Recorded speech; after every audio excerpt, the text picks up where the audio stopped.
this particular panel is probably the most policy-oriented and the most abstract. Curtis, you can start coming up, and I'm going to ask Curtis this question, and then he's going to talk for, I don't know, Curtis, at least 5 minutes. Yeah, let's do 5. You've been involved in some interesting development initiatives lately. Can you tell us about your journey to purchase the Arches Apartments for affordable housing and the potential impact this may have on older adults? Just make sure you cut me off. How do you, lately my phone is kind of off the hook a little bit. Hey, how did you raise $6.4 million so fast? How did you buy the Arches Apartments? Well, just let you know, we own the Brighton apartments and property around the area. So for a long period of time, one of the properties that I've been eyeing was the Arches Apartments, and I've been talking to the owner for a while, and she agreed that eventually that she would sell to me. The problem that happened is she died instantly. So there was no record of our conversations. So the property went on the market for $6.4 million. It was right next door to ours, so it was a great opportunity. We knew that if outside developers bought the property, that they would displace all the families, and those families would be gone. So I had a problem. I had to raise $6.4 million to buy something, and I didn't have any money. The good news is we had been preparing for this moment for a while, so we had our own assets, our own cash flow. So I was able to go to First Security Bank and say, hey, I need $6.4 million. I know you're laughing. They didn't laugh. That they not only gave it to me, they gave it to me at interest only. Why would a bank give us $6.4 million? Well, again, we had other properties, so we had assets, so that positioned us well. But we also had these amazing networks of community members. So we were able to get out the story, and within a purchase and sale agreement of $6.4 million, we had raised $400,000 in 2 weeks from the community. We had more corporations and foundations and individuals write checks without question. We had 2 anonymous gifts, one for $50,000, one for $10,000. We had just hundreds and hundreds of checks from people in the neighborhood. And it was one of the most amazing things that have ever happened. And when the South Seattle Emerald editor was talking to me, he goes, you know, you got a weird model. All the other nonprofits make the community dependent upon them for housing. You told the community you're dependent upon them for housing. And I said, yeah, that's our model. After that, we got the story in the Seattle Times, and then Amazon came in with $2 million on day one. So that is the short version of the story. The longer version, which you can ask me later, was really about 25 years of work in the neighborhood developing networks of trust. And those networks of trust paid huge dividends when you came out and said, hey, we need to do this now. I think the lesson that I want people to take from this is we're not solving our problems because our cities, governments, and our nonprofits believe it's their job to solve our problems. It's not our problem. It's not our problem. It's our problem. And when we don't include the community in the solution, we don't get to the solution. They have to be the solution. We're just the facilitators. So I always say to people, nonprofits are not problem solvers. They're community organizers. They're community equippers. Communities solve their own problems. Another question I get asked is how do you have the lowest, and make sure that you keep me on my limit. Okay, because everyone's got places to go. We're very lean. I have a board member or two every board meeting say we should be doing more for our residents and services, and I go, no, we have partners. Those partners take care of our residents. Our job is to provide them with the lowest rent in Seattle. That's what we focus on. I am the only full-time, for a $30 million organization, I'm the only full-time administrator. We're going to change that a little bit now with our recent acquisitions. All my staff is on property maintenance. We stay extremely lean. We stay focused on what we're good at, providing families the ability to live in an affordable, nice environment so they can figure out how to solve the rest of their own problems. The other thing that we do, and this is important, going back to the story, is for every extra dollar that I have, I go find property. I buy property. And so by buying property allowed us to buy the arches because we had the assets to get a $6.4 million loan. The bank saw that we had the community connections to raise the $2.4 million that we promised the bank that we would raise in 12 to 15 months, not 4 weeks. We even beat our goal by a few days on that. So in closing, I just want to leave you with the words that people will step up if you include them in the solution, if you have a winning plan, and you integrate large net worth folks into not having them bring their solutions, because boy, you don't want them to bring their solutions, but to integrate them to see how the community is doing that. So not only do they write a check, but they actually have more respect for the community that they're investing in instead of believing that they have to be the one to save it. So with that, I thank you, and I'll be here afterwards to answer any questions.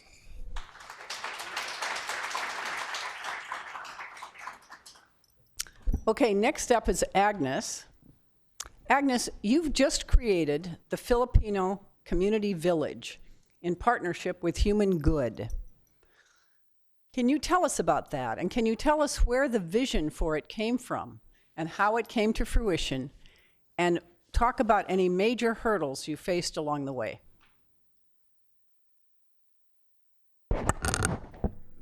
Good afternoon, everyone. Yes, we just finished the Filipino Community Village about a year ago. The Filipino Community of Seattle is a small nonprofit community-based organization. We're a very, very tiny organization, to tell you the truth. I used to be a board member for about 8 to 10 years. And then after that, they asked, when I retired from my medical practice, they asked me to step up to be the executive director. How can we build a $35 million affordable housing for seniors? There was a vision maybe about 20, 30 years ago from our elders that they wanted to take care of our seniors. You know, as Filipinos or as Asians, we take care of our parents, grandparents as they get older. You know, we don't put them in nursing homes. We get them and have them in our own homes, or you know, at least if they want to live independently, it's in a safe place where we can keep an eye on them. So that was the vision before. Let's try to get a senior housing so that we can have them live in a safe place where we can see them. So that's our organization. So it's our culture that tells us that we should be doing this somehow in the future, but we don't know what to do and how to do it, okay? And then 10 years before our building or the village was constructed, we started looking into it. The problem is, these are the hurdles that we faced. You know, the community was not united because some of the Filipinos were saying, "You're dreaming. It's a big task. Where will you get all this money?" You know, I mean, it's not just, you know, a few $100s or a few $1,000s. You're talking about millions of dollars. And so we said we'll look into it. You know, we will try to search for how did other people do it. So we went and searched for, you know, we went to El Centro de la Raza, who was building at that time. And of course, you know, they were very happy that we approached them, and they said, "Oh, this is how you need to do it." But, you know, so you have to find a developer. That's the first thing that you need to do. Somebody that you can, somebody that will trust you. No, none at that time would like to trust us because we're a small organization. What we did was we started, buying as soon as, it's over at ML King. As soon as the properties at the back of our community center, the owner started selling it, we took the opportunity to buy it. How did we buy it? It's through little donations, actually, as to put the down payment for that house. And then the mortgage is actually from the rent. We did not build right away. So the rental, the rental that we get is the one that we paid the mortgage. Then the next house came, and the next house came, and the next house came. Pretty soon we have 5 lots that we were able to buy. And then still, to get a developer, it takes some time. Some developer will say, oh yes, we will help you, although they're dragging their feet, okay? And finally, Beacon Development, Human Good, came and said, yeah, we see that you are doing your best to go and do this. Why don't we work with you? So that's when we had a developer. And then the funders saw us that we have now some assets that we can share. I mean, we can use for the building. And that's when we started now getting into the building process. It took us 10 years to build that Filipino community village. So those are the hurdles that we had to go through. Those are the things that we had to face. Your community will not be with you all 100%. But if your mind is set into doing it, and that's what we did. We said we have to take care of our elders. We have to do it. We were able to do it. And now, and then we have another project coming up soon. So that's how we started. Agnes, how many units? It's a 94-unit affordable housing for seniors, and it's all full right now.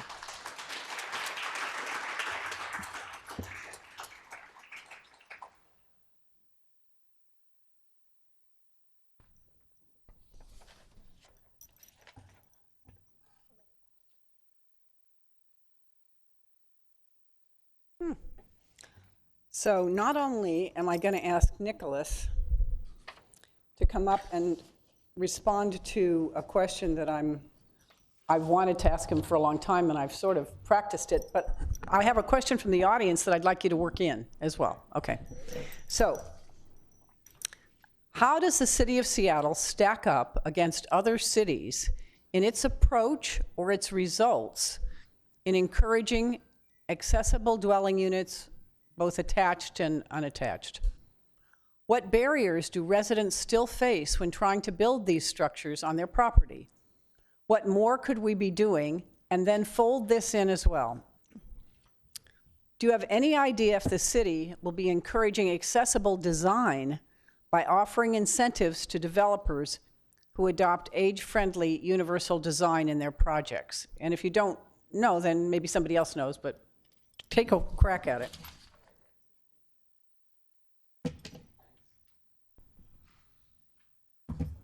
Hi, everyone. Thanks for that question, wherever that came from. It's a good one. So I'm Nick. I work here in the city in the Office of Planning and Community Development. And we have a huge focus on housing and addressing our housing challenges. I'll give just a little bit of background about what accessory dwelling units, or ADUs, are, and then what we've done recently and turn to these questions. So accessory dwelling units, or ADUs, are small secondary units on residential properties. They're either attached, and so that might be a basement unit, or sometimes called an in-law unit or in-law apartment, or detached ADUs, which are sometimes called backyard cottages, which are in a separate structure, basically a small house. In Seattle, we have allowed attached ADUs and detached ADUs since the mid-90s and the early 2000s. But several years ago, we realized we really weren't seeing very many of them produced. We have a city of, at that time, more than 120,000 properties where these were allowed, and only 1.5% of those lots had them. We were getting 40 or 50 a year with that scale of opportunity. So in 2015, our city council directed us to explore why that is and to pursue a number of different strategies for boosting the production of ADUs. Before I tell you what those strategies were and then some of the results, why did they think that that was a good idea? Why were we pursuing this as part of our broader housing strategy? There were a few reasons. One was that ADUs are located primarily in areas of the city where we don't see much housing production otherwise, single family zoned or what we now call neighborhood residential areas that also have a history of being pretty exclusionary. They had racist housing and land use practices and policies for several decades that explicitly excluded people of color from being there. And we see that in the racial distribution of households today. And they're just very high cost areas, in part because housing supply is so restricted there. So ADUs were sort of the one opportunity at that time for us to be increasing our housing supply in that part of the city. Because they're smaller, they are also relatively lower costs. They offer lower cost rents or sales prices compared to larger detached single family homes in those areas. And then the third reason is that they provide flexibility for a really wide range of families and household types and people that might be trying to meet their changing needs over time. So that might be a household or let's say a couple that are aging and they're looking for somewhere to downsize, but they don't want to leave their community. They might consider an ADU as a place to move. They might build an ADU for a caregiver to move into to support them as they age, or they may want to have other family members, maybe a child who's graduating from college, moving home, all of those different options. And then the sort of most traditional sense, which is they might rent it out and just have some passive rental income that helps them meet their household needs. In the work we've done to encourage ADUs, we actually hear that people often have many different motivations from that list that are driving their decision to pursue an ADU. So it's a flexible option for homeowners as they're looking ahead and planning for the future. What we found was that part of the issue was that our regulations for ADUs were restrictive. And so the first thing we did was try to remove those barriers in our land use rules so that ADUs could be built in more places of the city and more feasibly. And so we now, those changes were adopted in 2019. We now allow 2 ADUs on all neighborhood residential lots. They can be a little bit bigger so that it's more feasible to have a 2-bedroom unit that might work well for different household types, such like families with children. We relax some of the standards that allow 1-story ADU designs to be more feasible, which is important for people who may have limited mobility or use a wheelchair, don't want to go up and down stairs. And we removed some of the requirements that were deterring or preventing some people from doing it, like requiring a parking space and requiring the property owner to live on the property in perpetuity if they had an ADU there. Then we also knew that just changing the requirements and the regulations wouldn't be enough to really make this possible for more people. So we also offered some streamlined design. We have a set of pre-approved backyard cottage designs online for people that want to take that route. It lets them get a permit in a matter of weeks instead of several months or even years for a full design and permitting process. And then we also centralized resources. We have a website that has sort of a tongue-in-cheek name called AD Universe, so you can find it that way. And we've brought together information that people might want to figure out how they could do this on their property. You can actually enter your property address and get an assessment of how feasible it might be and what issues would come up if you wanted to put an ADU on your lot.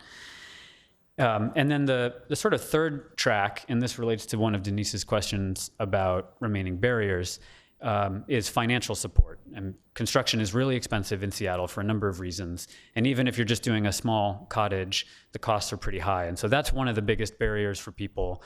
We have explored trying to provide direct financial support to lower and moderate income homeowners and homeowners of color who would want to do an ADU and could really benefit from the passive rental income or the flexibility to house their family members.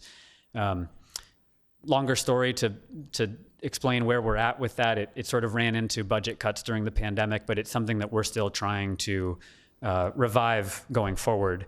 But that's another one of the big barriers, just the sheer cost, especially to make this more accessible and equitable to people across the city. Just as results, in terms of how we compare with other cities, since 2019, when those code changes were put put in place, along with those other programmatic strategies, pre-approved plans, et cetera, we've seen a threefold increase in the number of ADU permits. So we had more than 800 ADU permits issued last year. 2022 obviously isn't done yet, but we're on pace to exceed that by quite a bit. I do always want to say that's, let's keep that number in the context of both where we were when we were getting 30 or 40 a year, big increase, and in the context of where we need to be on housing overall, which is a shortage of tens, if not hundreds of thousands of units citywide to meet our housing need, especially for lower income people. So we know this is just one tool among many that we need to address our housing crisis. Accessible design. I'll maybe pivot to say, looking ahead, where are we going now? Denise mentioned the One Seattle Comprehensive Plan. So this is a long-term growth plan where we look at the next 20 years and decide how and where do we want to distribute housing and job growth throughout the city. And a big focus is still on housing affordability and other changes we might make to increase the diversity of housing types and the amount of housing allowed in those areas. And without going too far into that, maybe there'll be other questions on this, accessibility and how we might get different forms of housing than we see today that can work for our diverse households in the city is definitely part of that work. And I think the question was sort of incentives for accessible design. And yes, that an incentive is a land use tool we use to try to encourage different outcomes. And that's something we're definitely exploring. I'm happy to share more about the process over the next couple years for developing that plan, which our council needs to adopt in 2024. But yeah, that question is right in line with the types of things we're looking at around housing and accessibility and meeting the needs of older adults in particular. Am I at time, Denise? Okay, great. I'll stop there. Thanks.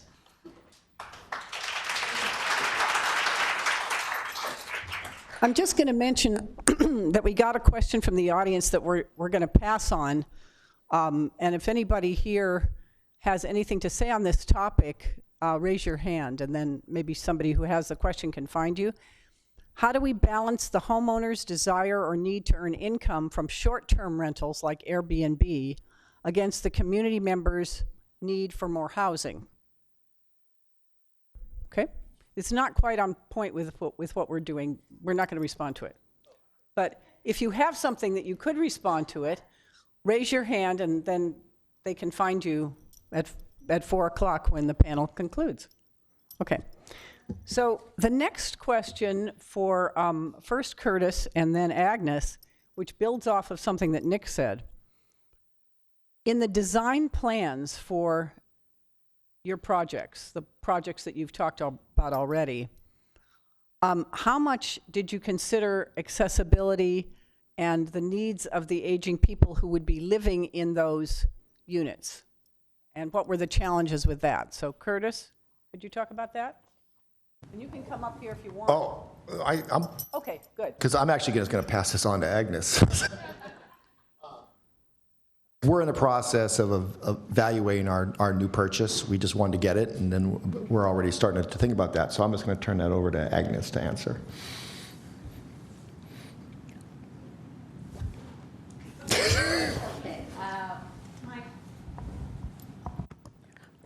For the design, actually, what we did is, since this is for seniors, actually. So when we started doing the design, because I am very particular with a lot of things, meaning, I know what problems seniors have. So I made sure that all doors are wide enough so that a person with disability on a wheelchair can go in. I made the hallways wide enough so that when there's an emergency, a gurney can go in and out. I have to think about that. And then if there is any emergency, there is a nurse call, a cord that they can pull. They're situated actually in the room and in the bathroom. And at the same time, seniors are kind of like, they forget, or they're forgetful, or there's beginning dementia, but they can still live independently. I made sure that the architects and you know how they have the room numbers? The room numbers have colors, and the color of that room number has the same color of the carpet. So that if you forget which floor you're at, but you remember, because you can always remember color. You may not remember your room. You do it by landmarks, okay? So your landmark would be the color of your floor, and then you will know after that where you're going at when you get out of the elevator. And also at the same time, I made sure that the bathrooms have 0 clearance for the shower, so the person with disability and on a wheelchair can go in without any problems. So that's the design that we did, and you can see it actually if you visit one of our units. I actually can't read that sign. What does it say? Actually, only 25. Well, did I mention that I'm leaving at 4? I wanted to comment, Agnes, on the bathroom thing, the shower. One of the drawbacks to getting old, if you've been used to taking baths, is that a conventional residential bath is probably something you're going to have to think about foregoing. So just wrap your mind around that and think 0 clearance, is that what you call it? Yeah, it's a 0 clearance, meaning It's where you there's just, you there's don't no have to step. climb over anything to be able to take a shower. And that's, I think, in a universal design situation for marketability, you may have multiple bathrooms so that you could have one bathroom with a tub and one bathroom with a walk-in shower. But in the kinds of developments we're talking about, whether it's an ADU or these projects, you're only going to be able to have one of them. Mm-hmm. So just think about weaning yourself off that bath, okay? I think I want you to talk, and I want you to come up to the microphone. I want you to comment on what else you would like to see our community, doesn't have to be in your own area of work, what else would you like to see our community doing to support the needs of older adults, including the ability to continue living within the communities they love? And so we'll hear from our panelists, and then we'll turn it over to you, and you can give me some ideas about that as well. So Curtis? And it's good to move around, you know. Absolutely. Let's move. Not enough moving around. I think the most important thing that for us is we are designing senior housing, we're designing low-income housing, we're designing how to keep people in their own area. We're not designing neighborhoods. So one of the things that I left out in my 5-minute limit talk is, and if you want a copy of this, is we're designing a neighborhood. We're going to buy the whole neighborhood, and we're going to make sure that there's no displacement. That's one thing that we're doing different than everybody else. We're not doing just buying up property anywhere. We're only buying it in one specific area, which also allows us to keep our costs down. But more importantly, is it keeps seniors part of a neighborhood. We have a community center. One of the things I'm pushing, actually, the senior center to change their name to just the community center. Because we want our seniors involved with the community. We have created these little areas of others, and that's not healthy. What we learned from Agnes's talk is we want our seniors and our young people and their generations to learn from one another and be together. So what we're excited about is that we want our seniors in the neighborhood, staying in the neighborhood, giving and receiving, and that's how neighborhoods work.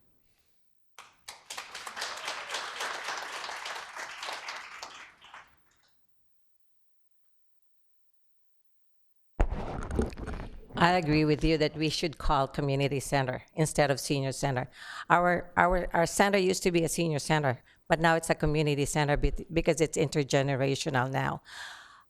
What I want to see in the future, actually, or what we are doing actually in our senior center right now, or our community center, we make our seniors active and healthy. Thank goodness we have funding from the city and the King County through the aging division.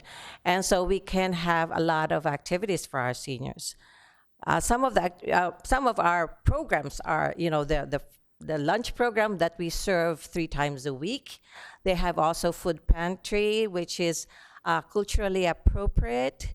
And then we also have the technology classes for our seniors. And we provide them with tablets. They can loan tablets or laptops to go home with. And these are the things that kept them sane, away from isolation and depression during the pandemic, because that's when we started it. We also have our health and wellness program, which is, we provide them with exercise programs. We have, they have the Zumba, they have the muscle stretching and strengthening, they have the walking, and they have the arts program too. So we engage them so that they are, they are active and they, play a role in the community.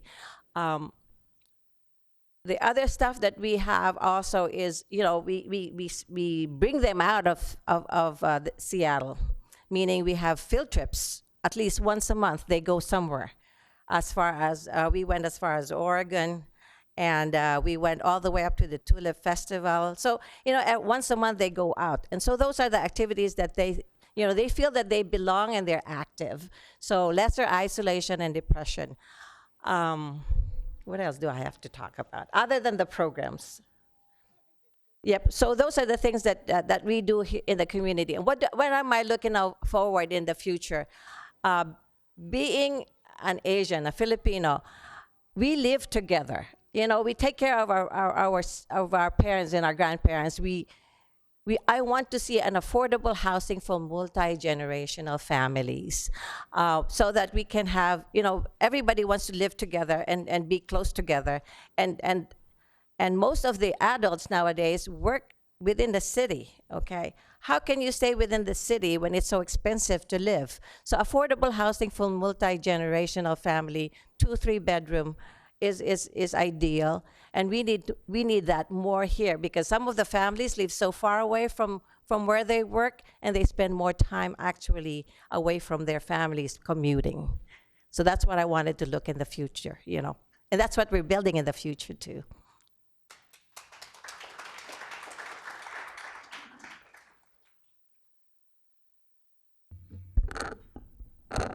Well, Agnes, you gave a good chunk of my answer, which is great. I was going to build on affordable multi-generational housing. I mean, I'm thinking of this question largely from the housing standpoint, and I think one thing I would want to see is more housing, more options, more choice overall. I think what we hear a lot is people are in a certain community, and when they reach a point of life, or when their situation and their needs change, they might need to move. There just aren't alternatives available in that same community. That's just the phenomenon of displacement. And that may be a function of limited forms or types of housing that are available, or sizes of housing. Older adults that might have had their kids now grown and move out. They've got a bunch of empty bedrooms. They'd love to stay somewhere in their community that's smaller, but that just doesn't exist. Or it's an affordability question. The other alternatives in their neighborhood, because prices have risen so much, are just out of reach. Homeowners who are maybe on a fixed income and are having rising costs with property tax and other things, it seems, there's sort of 2 options. There's stay and try to weather that and see your neighborhood change around you, or sell your property to a developer, probably not have the resources to stay in your community. We don't provide enough tools for people to do some third path, like, for example, partner with a developer. You may have underused property, a part of your backyard, for example, where you could actually engage in a development project, maybe move into one of those future units, stay in your community, but you've now been part of the redevelopment and the growth that we are seeing happening all around the city, and that's unavoidable, instead of just being pushed out by it. So that's all sort of one idea. The other thing with different housing forms is we sort of have a city largely of 2 extremes in terms of the type of housing we get built. We have large, new, detached homes, which have a single household and are not really community oriented, not to mention financially out of reach to the vast majority of people in our region. And then we have denser multifamily housing, bigger apartment buildings, which play an important critical role in keeping up with overall supply. They're really helpful around transit to leverage the infrastructure investments we're making. But there's not a whole lot in between, especially forms that have more of a community orientation. Courtyard housing or cottage housing, where there might be shared open space, where neighbors actually see one another. So there are design options, design types for housing that we just don't see very much produced these days for a number of reasons. Again, something that we're looking at trying to change as we plan for the next 20 years of growth.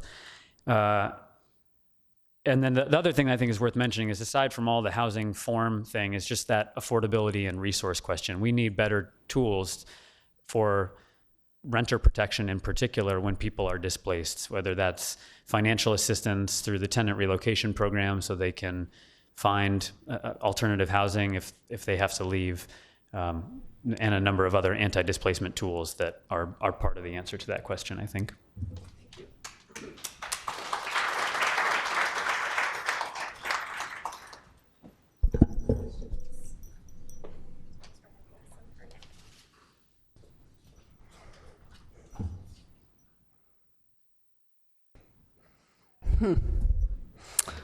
Okay. So Agnes, were there different design considerations because the people who were going to live in your housing were Filipino? No, that is one of the things that I have to clear. Our housing is not only for Filipinos. I always have to let them know that this is open to everybody, and no matter who you are, what your race, your orientation, your religion, whatever, it's for everybody.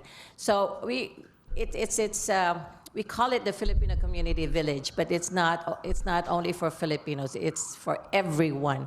And we have all the different races that you can think of that lives in our village right now. That's great. Yeah. I'm going to hand these last two questions to Nick after I make one comment about something that I would like to see in our city that would help support seniors remaining in their neighborhoods. There are three things. One is the sidewalks, which are currently, as I understand it, the owner's responsibility. Is that correct? To fix the sidewalks if they're bad? Nick, do you know? It depends. Okay. So whoever's responsibility it is, fix the sidewalks. Second, fix the potholes. There's just the pandemic, all the different things that have been going on have really wrecked our infrastructure, and I suspect there are financial reasons why we're not addressing some of those problems. And finally, one that seems like it would be easier, it's to get rid of more of the trashy stuff that's on the streets, because that contributes to fear, contributes to people's desire not to leave their homes and to walk around the city. And we all know that things are much dirtier than they were before the pandemic. So those are three things that I would love to see the city address, and I've talked to the mayor about them. So I think there's some improvements that we will see. And now I'm going to give the last two questions to Nick, because they're both for him.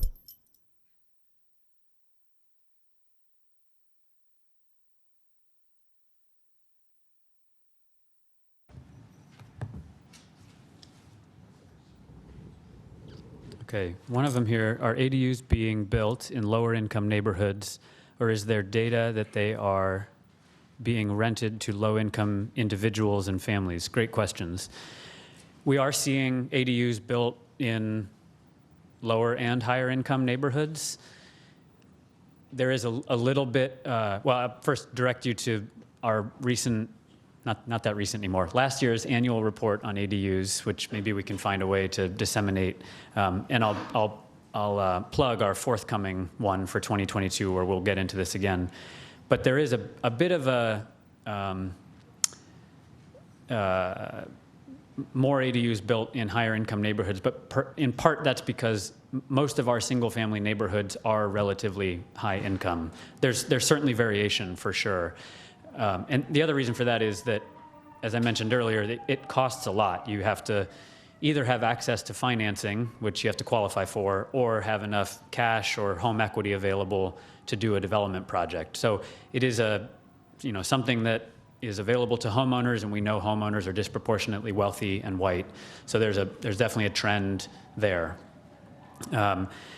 As for where they're being rented and to whom and at what rents, we actually just recently completed a survey of ADU owners and occupants to try to understand answers to those questions that we don't otherwise have good data for. We don't collect rent data as part of the permitting process, for example.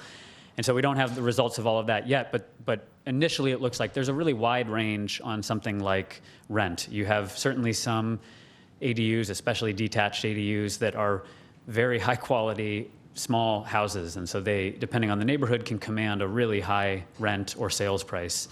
They can sometimes be sold as condominium units on the property. But then we see some that are rented for much, much less. And that might be because of the way it's configured.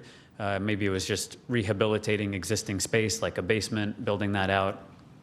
And sometimes I think it's just the property owner's motivation to, we did a lot of outreach to ADU owners asking them what motivated you to do this and who are you renting to. Much of the time they say they just have sort of an altruistic desire to provide, relatively affordable housing for people.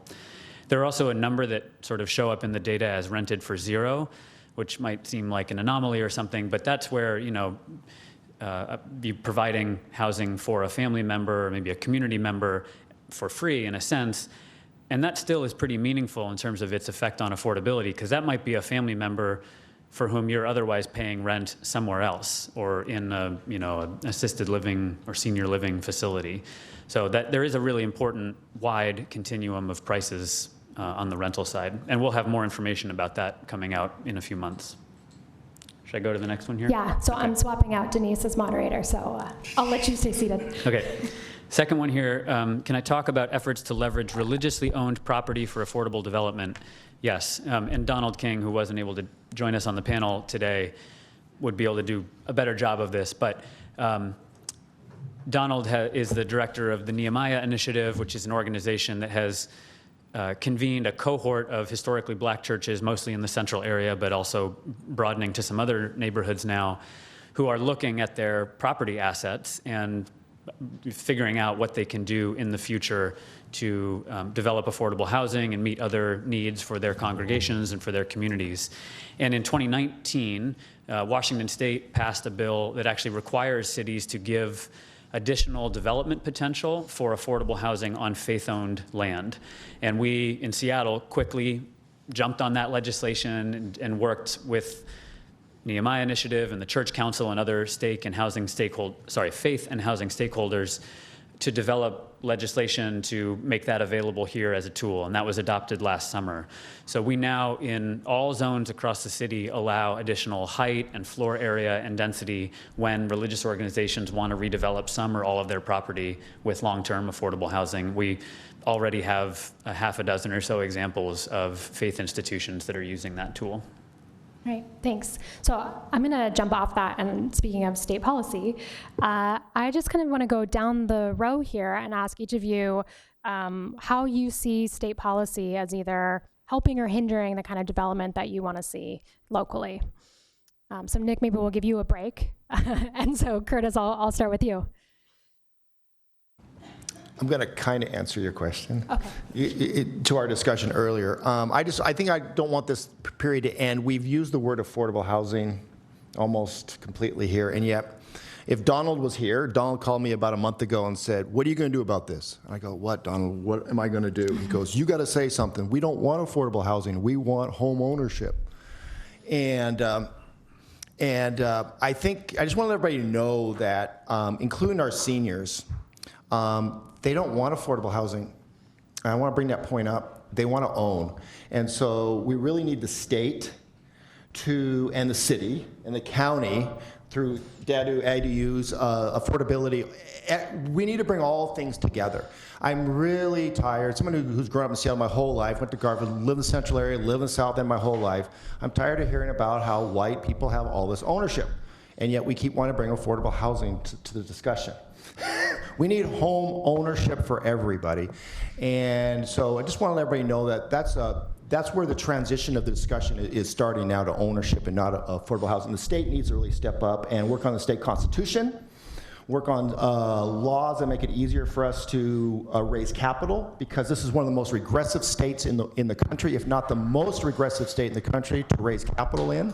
So it's really hard for BIPOC families to even raise capital for their small businesses and housing. So yeah, I have a few things to say about what I could hope the state could do on this. Great. Agnes, what about you? Yeah.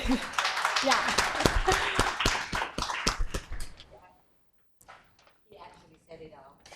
You said it all. I have nothing to add. Nick, do you have anything to add?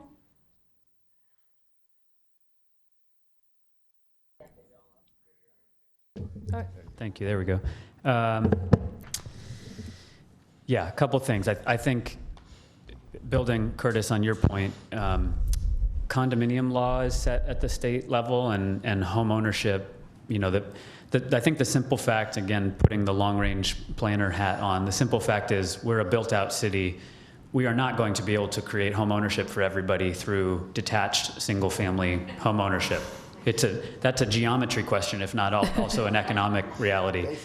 And that means we need other forms of ownership. And so some of that can be other, what you might hear us in a wonky way called ground-related home ownership. So townhouses or other cottages that can get more housing onto our existing, landlocked city. But the other option is apartments or stacked housing that you can own as a condominium. And we have a lot of barriers in state law to condo development. And the state legislature made some changes a few years ago to try to correct for that. It probably hasn't really boosted condo production very much yet, and so some further work on that would be one thing. The other one I'll say much more briefly is that I think from the city standpoint, we would like to be more proactive in having housing and land use policies that intentionally try to redress past racial harms and racial exclusion.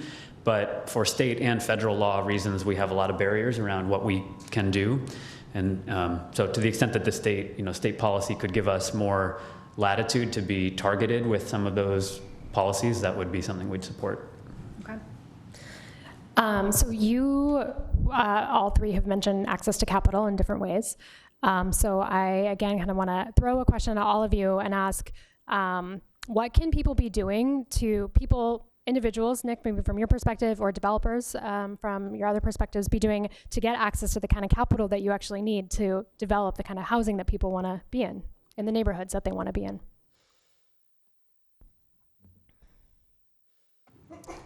The community has to speak up, actually. Whenever we have to develop a housing project and to get some funding, we need to lobby on that. Get some money from government, especially from the state, county, our city. You have to have people come with you and lobby and ask for it. So we have this, what we call a 1-minute elevator speech. Whenever we see a politician, you have something ready and you go like, oh, we're doing this, we're building this, and that's how we get the money for the funding for our development.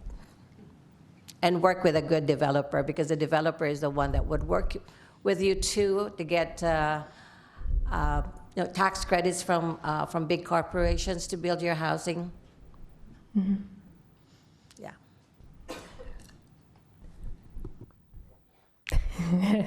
I'll let you fight it out. Okay. We're taking a different tact on, I really recommend everybody watch the movie Moneyball if you haven't watched it.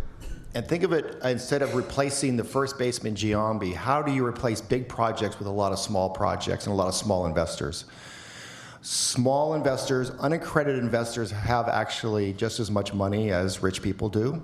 We always want to go for the home run and the big gift. So we're starting to lay a foundation. I wish I could go into the details of our leverage funds and our funds that we're trying to create for average investors to invest in home ownership opportunities. We're launching a leverage fund for BIPOC families to borrow from a fund to invest in their own homes. So you've got to come and get innovative. There's capital out there, and you have to go at it, and you have to make everybody part of the solution. There is millions and millions of dollars. I didn't have to make one call for $6.4 million. People would come up to me, Curtis, I'd like to take some of my investment money. And I would literally have to say to them, I can't talk to you about this. You just brought up the word investment. I know you don't have much money. You're unaccredited. And by state law, even if I'm asking you for $5, I'm breaking the law. So we need to change this, and we need to uplift our middle class, our working class families, and encourage them to invest and create tools and mechanisms that get them excited about owning their own neighborhoods. We can do it that way. It's a different model. It's a lot of hard work, but we're already working on it, and we think that we can achieve it. Thank you. You know, as someone who works so much more on policy than on anything involving money, this is a tougher one, but I think I've alluded to this, but I think we hear a lot about people feeling all sorts of ways about the development and change in their neighborhood, but often feeling like development is happening to them. And so I think ways to empower residents, including homeowners who have property, to be part of the redevelopment and the evolution of their neighborhood and to stay in place as a result.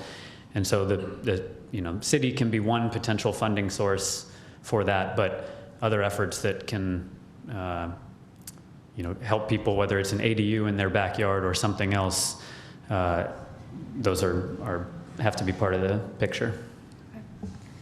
And so we just have a couple minutes left, so I think I'm just going to give each of you an opportunity to share with us what else would you like us to know about your work, knowing you have a room full of folks who are involved in policy making at different levels, program administration at different levels, older adult advocacy. What would you like us to hear?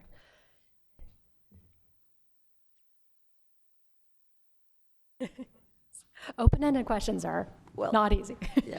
I know that from the state to the city to the county, they are focused actually on a lot of affordable housing.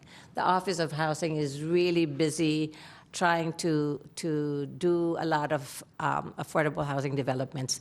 So all we need to do is tap on it, take that opportunity so that you can build your own affordable housing.